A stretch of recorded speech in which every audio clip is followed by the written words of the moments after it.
Hello everyone! Sa video na to, pag-uusapan natin ang limits of a function. Without further ado, let's get this lesson started.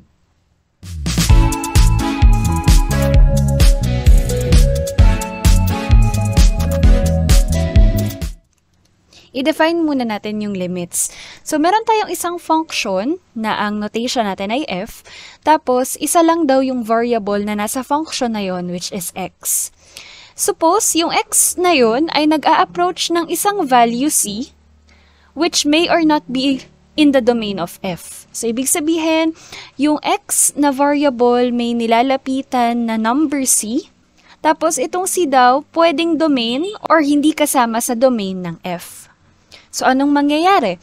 As x approaches that value c, yung f of x or yung buong function mag-a-approach din sa isang value called the limit na denoted naman ng capital letter L.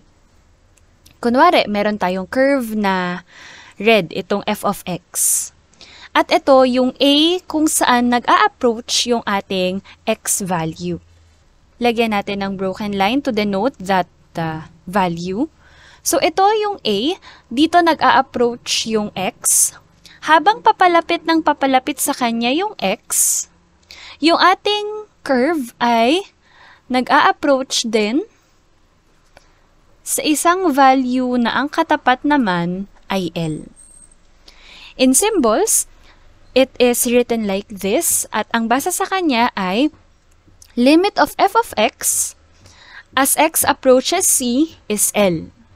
Okay, so titingnan natin yung mga horizontal at vertical properties ng graph para makita yung limit ng isang function. Minsan graph ang given, minsan na naman table of values. In any way, pareho nating i-observe sa video na to. For the limit to exist, yung left-hand side at right-hand side na tinatawag ng isang limit should be equal. Otherwise, the limit does not exist. Pakita natin kung ano yung ibig sabihin nito using the first example. Yan. So, meron tayo ditong x minus 2. Ito yung ating function. F of x is equal to x minus 2. At yun yung kinukuhanan natin ng limit. Kailangan din nating i-note yung 7. Ibig sabihin, itong 7, dyan lumalapit yung ating x value. So, lagyan ulit natin ng broken line. Habang lumalapit, yung kanyang value from the left, sulat natin yon kasi sabi sa definition, kailangan daw left-hand side and right-hand side yung involved.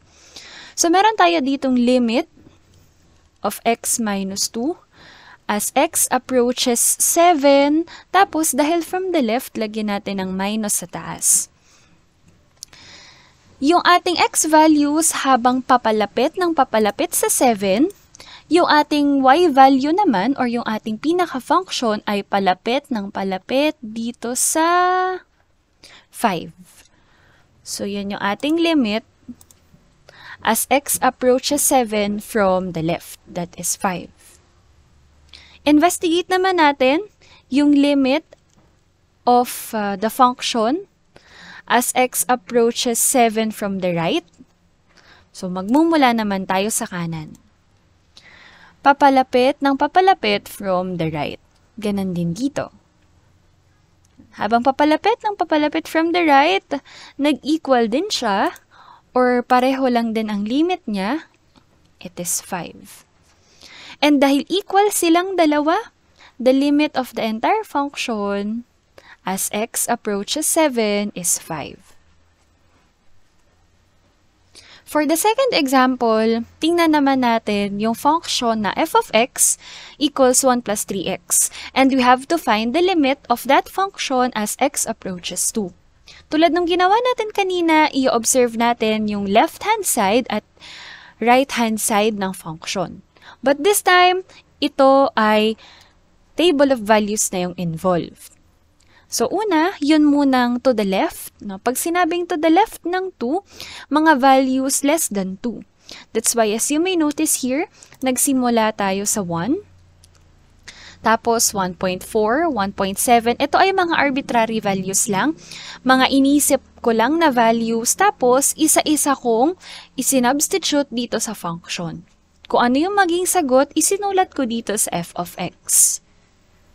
Dahil ang ating values ay mula sa left ng 2, tingnan natin yung f of x niya.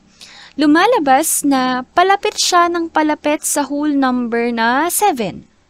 Tama kasi 6.999997. Kung dadagdagan pa natin to ng values, tong ating x column, it will be nearer and nearer to 7. Kung meron naman tayong x approaches 2 from the right, no, yung right-hand side ng limit, ibig sabihin magmumula tayo sa 3, palapit ng palapit sa 2 pero hindi eksaktong 2. Palapit lang ng palapit sa number 2. Kung mapapansin natin, yung f of x values, mula 10, naging 8.5, 7.6, 7.3, and so on and so forth hanggang maging 7.0000003. Lumalabas na ang kanyang limit din ay 7. Pareho sila. At dahil equal yung left-hand side at right-hand side ng limit, the limit of 1 plus 3x as x approaches 2 is 7. Tatandaan nyo lagi kapag limit yung pinag-uusapan, kailangan tingnan yung left-hand and right-hand side. Dapat mag-equal sila kasi kung hindi sila equal, the answer will be DNE or does not exist. Ibig sabihin, walang ganong limit. Suppose we have this given, limit of this function f of x, itong nakikita nyo sa graph, as x approaches 4. Kung gagawin nating obvious sa graph, yung x approaches 4, ito yan, ito yung 4 niya, i-identify natin yung left-hand side and right-hand side ng limit na ito. Meron tayong limit of f of x as x approaches 4 sa left. Tsaka meron din tayong limit of f of x as x approaches 4 from the right. So, to the left, kung to the left yung ating titingnan, lumalabas na ang kanyang y value ay positive 1. Tama kasi magmula sa kaliwa, from this left part, ang kanyang y value ay 1.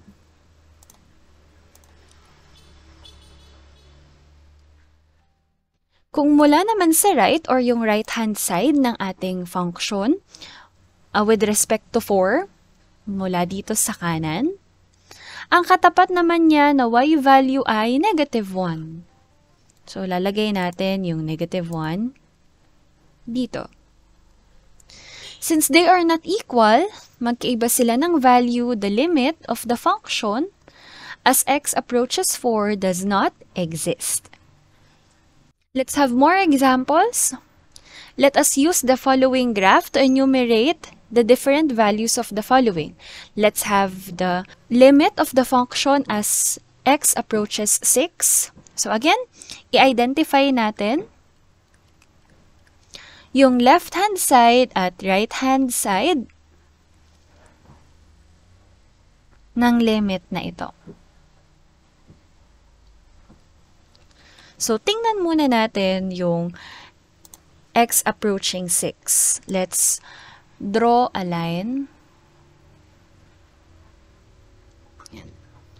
So, ayan yung 6. From the left, so mula kaliwa, palapit siya ng palapit sa value na 3. Yun yung katapat niya sa y-axis, di ba? So, this is 3. Kung mula naman sa right, it comes somewhere upwards, pero pababa siya ng pababa hanggang eventually lumapit siya doon sa y value din na 3. So, in other words, this is 3.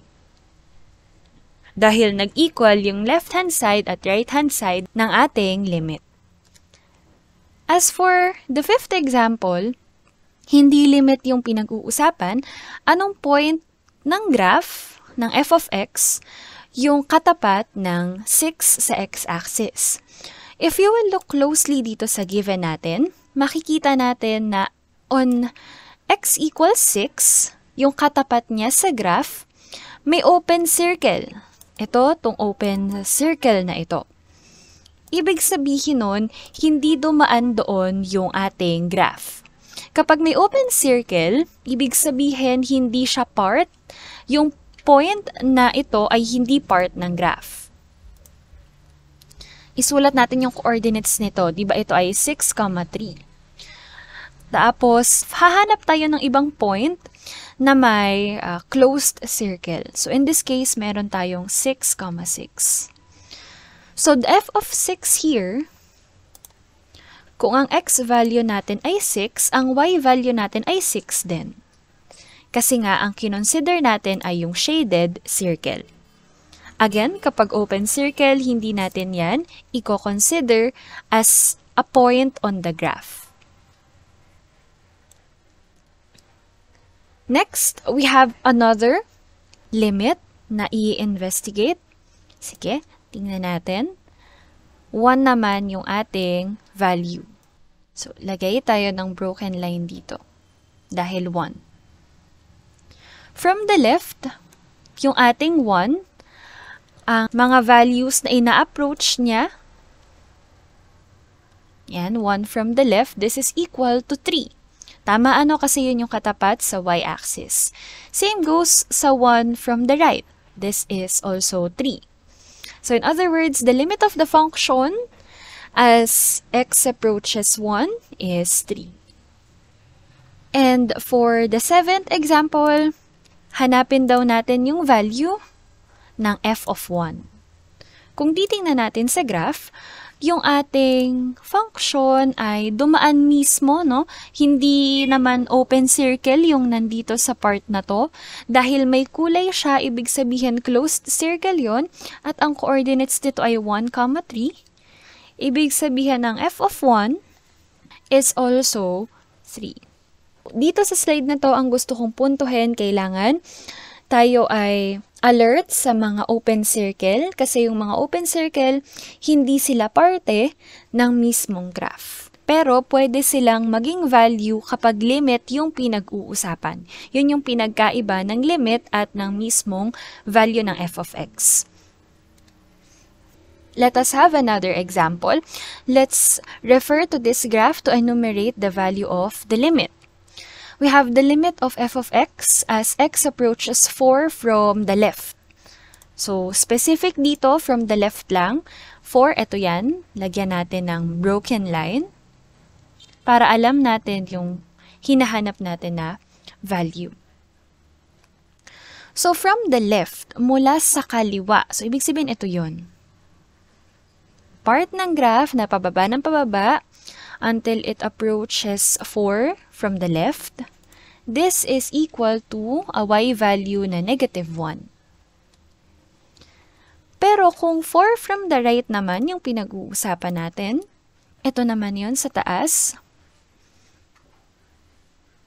Ang kanyang limit naman ay yung y-coordinate niya or yung katapat niya sa y-axis is positive 4. Dahil magkaiba itong dalawang to, they are not equal, the limit of the function as it approaches 4 does not exist. Pero, ito, yung f of 4, again, meron na naman tayong dalawang open circle, pero hindi naman yon yung ating titingnan. What we are going to identify kapag f of x or f of 4 ay yung mismong closed circle. Kaya dito, yung katapat ng closed circle, or should I say yung coordinates ng closed circle, we have 4, 2. Kaya naman yung ating f of 4 is 2. So that's it for the definition and basic concept about limits. Tandaan na kapag limits, pwedeng ma-involve yung mga open circle tulad ng nandito sa ating current slide. Pwedeng maging value ang mga ito when we say limits. Pero kung ordered pair talaga ng function, ang hahanapin natin ay yung mga closed circle lang. Hindi natin i-consider yung mga open circle. At tatandaan din kapag limit, kailangan mag-equal yung left-hand side at yung right-hand side. Otherwise, the limit does not exist.